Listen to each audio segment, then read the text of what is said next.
মহান ত্ৰাণকৰ্তা প্ৰভু যীশু খ্ৰীষ্টৰ নামত অভিনন্দন।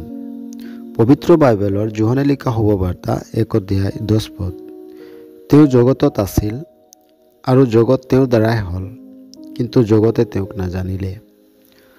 পবিত্ৰ বাইবেলে এয়া স্পষ্টকৈ শিক্ষা দিয়ে যে ঈশ্বৰ হৈছে এই জগতৰ সৃষ্টিকৰ্তা আৰু তেওঁ মানুহক নিজ সাদৃশ্যে নিৰ্মাণ কৰিলে।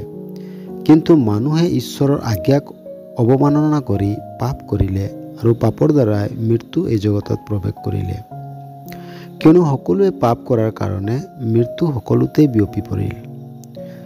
পাপৰ দণ্ড ঈশ্বৰৰ দ্বাৰাই অনন্তকলীয়া জুইৰ সৰোবৰ নিৰূপিত কৰি ৰখা হৈছে। প্ৰভু যীশুখ্ৰীষ্ট যিজন জগতৰ সৃষ্টিকৰ্তা হয়, যাৰ দ্বাৰাই আৰু যাৰ বাবে সকলো বস্তুৰ সৃষ্টি হ'ল, তেওঁ স্বয়ং এই জগতলৈ আহিল। তেওঁ মানুহক, যাক ঈশ্বৰৰ সাদৃশ্যে নিৰ্মাণ কৰা হৈছিল, পৰিত্ৰাণ অৰ্থাৎ পাপৰ ক্ষমা দিবলৈ আহিল। তেওঁ দেহ ৰূপ ল'লে, ক্ৰুচত মানুহৰ পাপৰ দণ্ড সহন কৰিলে আৰু তৃতীয় দিনা মৃত্যুবিলাকৰ মাজৰ পৰা জি উঠিল।